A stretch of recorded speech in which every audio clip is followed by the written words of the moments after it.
Hi అండి. నమస్తే. ముందుగా మీ అందరికీ ఉగాది సంవత్సర శుభాకాంక్షలు. ఈ సంవత్సరంలో మీ అందరికీ మంచి జరగాలని మనస్ఫూర్తిగా కోరుకుంటున్నా. ఉగాది సందర్భంగా ప్రత్యేక వంటకాలనైతే ఈరోజు మన ఛానల్లో చూడబోతున్నాం. మరింకెందుకు ఆలస్యం? తెలుగువారి తొలి పండుగైన ఉగాదికి మనం మొదటగా చేసుకునేది షడ్రుచుల పచ్చడి. ఈ పచ్చడి ఒక్కొక్కరు ఒక్కొక్కలాగా అంటే ఒక్కొక్క ప్రాంతంలో ఒక్కొక్కలాగా తయారు చేసుకుంటుంటారండి. కానీ పాతకాలంలో శాస్త్రీయంగా చేసే ఉగాది పచ్చడిని నేనైతే ఈరోజు చేసి చూపించబోతున్నా. నచ్చితే మీరు కూడా ట్రై చేయండి. దీనికోసం ముందుగా కాస్త పెద్ద నిమ్మకాయ సైజంత చింతపండును అదేనండి కొత్త చింతపండును తీసుకోవాలి. ఇప్పుడు ఈ సీజన్‌లో మనకి కొత్త చింతపండు వస్తుంది కదా!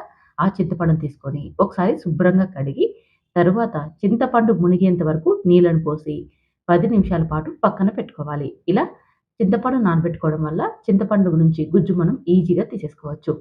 ఈ చింతపండు నానేలోపు మనం వేప పూతని శుభ్రం చేసుకుందాం. ఇలా పూతకి కాడలుంటాయి కదండీ! ఆ కాడలు లేకోకుండా పూతను మాత్రమే మనం తీసేసుకోవాలి. ఇలా పూతనంతా తీసేసుకున్న తరువాత పూతను ఒకసారి నలిపామంటే రేకులనేది మనకి సెపరేట్‌గా అవుతాయి. ఇలా చేయడం వల్ల పచ్చడి తినడానికి చాలా బాగుంటుంది. ఒకసారి ఈ విధానంలో ట్రై చేయండి. ఇలా మనకి ఎంత పువ్వులు కావాలో అంత శుభ్రం చేసి పక్కన పెట్టుకోండి. ఇప్పుడు మనం పచ్చడి చేసుకోవడానికి ముందుగా రాళ్ళ ఉప్పును, అలాగే మామిడి పిందెలనండి. ఇక్కడ మనం మామిడి కాయని కాకోకుండా పిందెలు తీసుకోవాలి వగరు కోసం. అలాగే జీలకర్రని, మిరియాల పొడిని, బెల్లాన్ని ఇవన్నీ కూడా సిద్ధం చేసి పెట్టుకోవాలి. అలాగే నానబెట్టుకున్న చింతపండును గుజ్జు తీసి పెట్టుకున్నానండి. ఇలా చింతపండును గుజ్జు తీసేసుకొని మనం ఏ బౌల్‌లో అయితే తయారు చేసుకోవాలనుకుంటున్నామో ఆ బౌల్‌లోకి ఈ చింతపండు గుజ్జును వేసుకోవాలి. అలాగే మనం తీసుకున్న పులుపుకు సరిపడా వాటర్‌ని యాడ్ చేసేసుకొని ఇందులోకి కట్ చేసి పెట్టుకున్న ఈ మామిడి పిందె ముక్కల్ని వేసేసుకోవాలి. ఈ మామిడి పిందె ముక్కలు వగరండి. అందుకోసమనే లేత మామిడి పిందెలు తీసుకోవాలి. అప్పుడే మనకి వగరుగా ఉంటాయి. తర్వాత ఇందులోకి కారంకి సరిపడా మిరియాల పొడిని తీసుకోవాలి.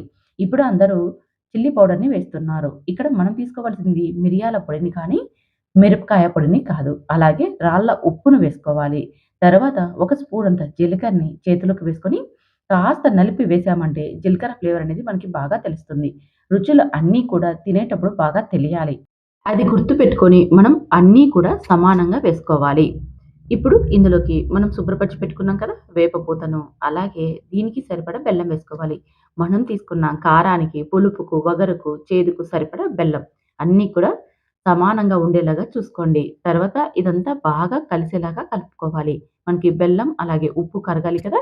ఒక 5 నిమిషాల పాటు బాగా కలిపామంటే ఇవంతా కూడా బాగా కరిగి కలిసిపోతాయి. చూస్తున్నారుగా ఇదండి శాస్త్రీయమైన ఉగాది పచ్చడి. ఇప్పుడైతే చాలామంది చాలా రకాలుగా ఇందులోకి వేసి చేస్తున్నారు. కాకపోతే పెద్దల కాలం నుంచి వస్తున్న పచ్చడి మాత్రం ఇదే. మీరు కూడా ఈ విధానంలో ట్రై చేయాలనుకుంటే ఫుల్ వీడియోని చూసి ట్రై చేయండి. అలాగే ముందుగా మనం దేవునికి ఈ పచ్చడిని నైవేద్యంగా సమర్పించి తర్వాత పెద్దలకి, పిల్లలకి అందరికీ కూడా ఈ ప్రసాదాన్ని ఇవ్వాలి. తప్పకుండా ఉగాది రోజైతే ఈ పచ్చడిని మనం తినాలి. అప్పుడే మనకు ఆరోగ్య, ఐశ్వర్యాలన్నీ కూడా లభిస్తాయని పెద్దలు చెప్తారు. మరి మీరు కూడా ఒక్కసారి ట్రై చేయండి. అలాగే మరొకసారి మీ అందరికీ ఉగాది శుభాకాంక్షలు. నెయ్యి వేసి చేసే ఈ ఓలిగలు చాలా చాలా ఫేమస్ అండి ఆంధ్రాలో. చాలా మందికి ఇష్టం. కాకపోతే పూర్ణం బయటికి రావడం, ఓలిగలు మందంగా రావడం లేదా గట్టిగా అవ్వడం జరుగుతూ ఉంటాయి. ఈ వీడియోని చూసారంటే ఫస్ట్ టైమ్ చేసేవాళ్ళు కూడా పర్ఫెక్ట్‌గా చేసుకుంటారు. మరింకెందుకు ఆలస్యం ఎలా చేయాలో చూసేద్దామా? కాస్త పెద్దగా ఉన్న ఒక బౌల్ తీసుకొని అందులోకి 3 కప్పుల మైదాని తీసుకోవాలి. మీరు ఈ ప్లేస్‌లో గోధుమ పిండితోనైనా తయారు చేసేసుకోవచ్చు. ఇప్పుడు ఇందులోకి పావు టీ స్పూన్ పసుపును, అలాగే చిటికెడు ఉప్పును వేసుకోవాలి. ఉప్పు వేసుకోవడం వల్ల రుచి మరింత పెరుగుతుంది. ఇప్పుడు ఇది ఒకసారి అంతా బాగా కలిసేలా కలిపి ఇప్పుడు ఇందులోకి ఏ కప్‌తో అయితే మనం మైదాని తీసుకున్నామో అదే కప్పుతో 1.5 కప్పు నీళ్ళని వేసేసుకోండి. మైదాకి 1.5 కప్పు నీళ్ళైతే పర్ఫెక్ట్‌గా సరిపోతాయి. అదే మీరు ఈ ప్లేస్‌లో గోధుమ పిండి తీసుకున్నట్టయితే 2 కప్పుల దాకా పడతాయి. ఇలా 1.5 కప్పు నీళ్ళు వేసేసుకొని ఒకసారి పిండినంతా బాగా కలిసేలాగా కలపండి. ఈ విధంగా కలుపుకున్నాక ఇప్పుడు కొద్దిగా నూనెను వేసుకోండి. ఒక 2-3 స్పూన్ల దాకా నూనెను వేయండి. ఇలా వేసేసుకొని చేత్తో ఈ విధంగా మెత్తగా చేసుకోవాలి. దాదాపు 10 నిమిషాల పాటు. ఇలా ఎంత మెత్తగా పిండించేసుకున్నామంటే ఓలిగా అంత పర్ఫెక్ట్‌గా వస్తుంది గుర్తుపెట్టుకోండి. మనం పూర్ణాన్ని తయారు చేసుకునే కంటే ముందే కూడా ఇలా పిండిని తడిపి పెట్టుకోవాలి. ఇది మనకి దాదాపు గంట పాటు నానబెట్టుకుంటేనే ఓలిగలు మంచిగా వస్తాయి. ఇప్పుడు మనం ఒక బౌల్ తీసుకొని అందులోకి 2 కప్పుల పచ్చి శనగపప్పును వేసేసుకోవాలి. ఇక్కడ మనం 3 కప్పుల మైదా తీసుకున్నాం కదా, 2 కప్పుల శనగపప్పు తీసుకున్నామంటే సరిపోతుంది.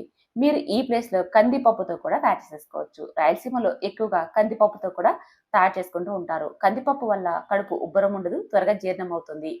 రుచి కూడా చాలా బాగుంటాయి. ఎప్పుడైనా మీరు ఒకసారి కందిపప్పుతో కూడా ట్రై చేయండి. ఈ శనగపప్పును 2-3 సార్లు శుభ్రంగా కడిగాక ఇందులోకి 1 లీటర్ దాకా నీళ్ళని వేసుకోవాలి. ఓలిగా చారు తయారు చేసుకుంటున్నట్టయితే 1 లీటర్ వేసుకోండి. లేదు అనుకుంటే ఒక హాఫ్ లీటర్ వాటర్ వేసుకున్నా సరిపోతాయి. ఇందులోకి కూడా చిటికెడు పసుపును వేసేసుకొని ఇది స్టవ్ మీద పెట్టి మధ్య మధ్యలో కలుపుతూ ఉడికించుకోవాలి. పప్పు ఉడికేటప్పుడు ఇలా పొంగు వస్తుంది కదా, ఈ పొంగును తీసేసుకోవాలి. ఈ పొంగులో ప్యూరిన్స్ అనే పదార్థాలు ఎక్కువ ఉంటాయి. వీటిని ఎక్కువగా తీసుకోవడం వల్ల శరీరంలో యూరిక్ యాసిడ్ స్థాయిలు పెరిగి మనకి భవిష్యత్తులో కీళ్ళ నొప్పులు వచ్చే అవకాశం ఎక్కువగా ఉంటుంది. అంతేకాకుండా అజీర్తి కూడా కలుగుతుంది. అందుకని ఇలా నురగను తీసేసుకుంటూ మనం మధ్య మధ్యలో కలుపుతూ ఉడికించుకోవాలి. అలాగే పొంగు రాకుండా ఉండాలంటే కొద్దిగా నూనెను వేసుకున్నాం అనుకోండి, మనకి పప్పు ఉడికేటప్పుడు పొంగిపోకుండా ఉంటుంది. ఇలా 5-10 నిమిషాలు ఉడికించుకున్నామంటే పప్పు చక్కగా ఉడికిపోతుంది. చూసారు కదా, నలిపితే మెత్తగా నలిగిపోతున్నాయి. అలాగే బేడలు కూడా ట్రాన్స్పరెంట్‌గా అయిపోయాయి. ఇప్పుడు మనం స్టవ్ మీద నుంచి దించి స్ట్రెయినర్ సహాయంతో కానీ లేదా ఏదైనా ఒక ప్లేట్ కానీ వేసేసుకొని అందులోని జ్యూస్‌నంతా కూడా అదేనండి రసాన్నంతా కూడా ఒంపేసేసి తీసేసుకోవాలి. చూస్తున్నారు కదా, మనకి వాటర్ అంతా ఏమీ లేకుండా ఒంపేసాక ఇప్పుడు అదే బౌల్‌లోకి ఈ శనగపప్పును వేసేసుకోవాలి. ఇక్కడ నేను ఓలుగ చారును కూడా తయారు చేస్తున్నానండి. అది మీకు కావాలంటే కామెంట్ చేయండి. నెక్స్ట్ వీడియోలో చూపిస్తాను. ఇప్పుడు ఏ కప్పుతో అయితే మనం శనగపప్పును తీసుకున్నామో అదే కప్పుతో 1 కప్పు దాకా బెల్లం తురుము తీసుకోవాలి. 2 కప్పుల శనగపప్పుకి 1 కప్పు స్వీట్ అనేది పర్ఫెక్ట్‌గా సరిపోతుంది. అలాగే మీ రుచిని బట్టి ఇలాచిని వేసేసుకోవాలి.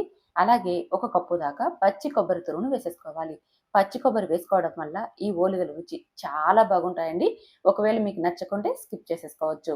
ఇప్పుడు ఇదంతా స్టవ్ మీద పెట్టి మధ్య మధ్యలో కలుపుతూ ఇలా ఉడికించుకోవాలి. మరొక 3 నిమిషాలు ఇలా ఉడికించాము అంటే బెల్లం కరిగిపోతుంది. ఇలా ఉడికించుకోవడం వల్ల ఓలిగలు మనకి 3-4 రోజుల పాటు నిల్వ ఉంటాయి.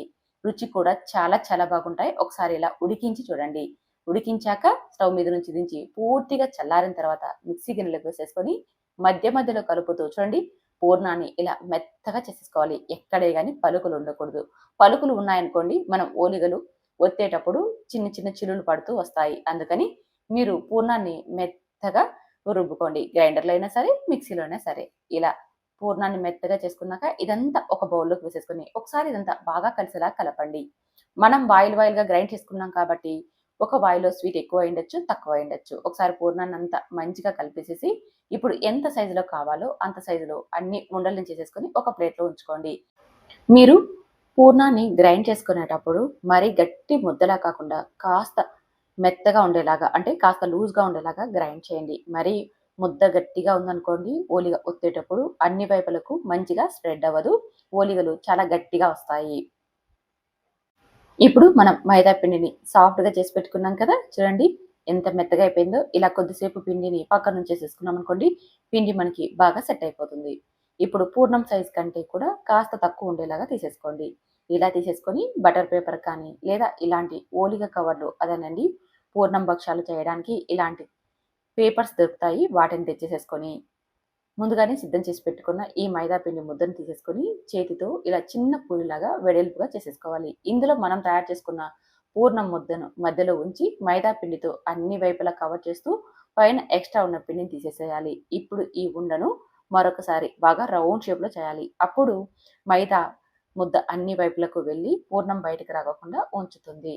ఇప్పుడు బటర్ పేపర్ పైన ఈ పిండి ముద్దను ఉంచేసేసుకొని పిండి లోపల నుంచి బయటికి రాకోకుండా చేత్తో ఇలా స్మూత్‌గా మనం ఎంత వీలైతే అంత పలుచగా ఈ ఓలిగలను ఒత్తుకోవాలి. చూస్తున్నారు కదా ఎంత ఈజీగా స్ప్రెడ్ అవుతుందో.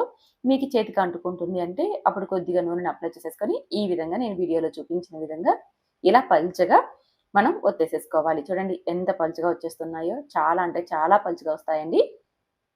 మనం పూర్ణాన్ని మరి గట్టిగా కాకుండా కాస్త సాఫ్ట్‌గా ఉండేలాగా గ్రైండ్ చేసేసుకోవాలి. అలాగే మైదా ముద్ద కూడా నేను వీడియోలో చూపించిన విధంగా అలా సాఫ్ట్‌గా తయారు చేసుకున్నారనుకోండి, ఓలిగలు చాలా చాలా పలుచగా వస్తాయి. చూడండి, ఇక్కడ రెండో విధానంలో కూడా చూపిస్తున్నాను చూడండి. మనం ఇలా చేత్తో రొట్టెలు ఒత్తినట్టుగా ఒత్తొచ్చు. లేదనుకోండి, ఇక నేను వీడియోలో చూపించిన విధంగా వేళ్ళ సహాయంతో ఇలా స్ప్రెడ్ చేసుకున్నా సరే ఓలిగలు మనకి పల్చగా వస్తాయి. 2 విధాలుగా మనం ఓలిగల్ని తయారు చేసేసుకోవచ్చు.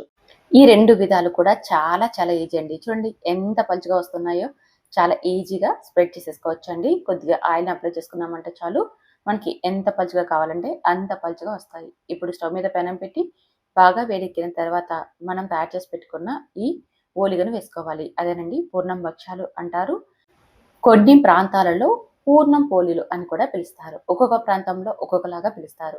వీటిని నెయ్యి వేసి బాగా కాల్చి తీసుకున్నామంటే రుచి చాలా చాలా బాగుంటాయండి. ఆంధ్రాలో ఏ పెళ్లి జరిగినా, ఏ ఫంక్షన్ జరిగినా, ఏ ఫెస్టివల్‌కైనా సరే ఖచ్చితంగా ఓలీలైతే వండి తీరాల్సిందే. అంత ఫేమస్ అన్నమాట. మరి ఈ పండక్కి మీరు కూడా ట్రై చేయండి. మీకు ఎలా వచ్చాయో కామెంట్ చేయండి. ఇక నెక్స్ట్ ఐటెమ్‌ని తయారు చేసుకుందామా? చిటికెలో చేసుకోగలిగే ఈ టేస్టీ రైస్ ఐటెమ్ ఎలా చేయాలో ఇప్పుడు చూసేద్దాం. చాలా చాలా ఘాటుగా, చాలా టేస్టీగా ఉంటుందండి.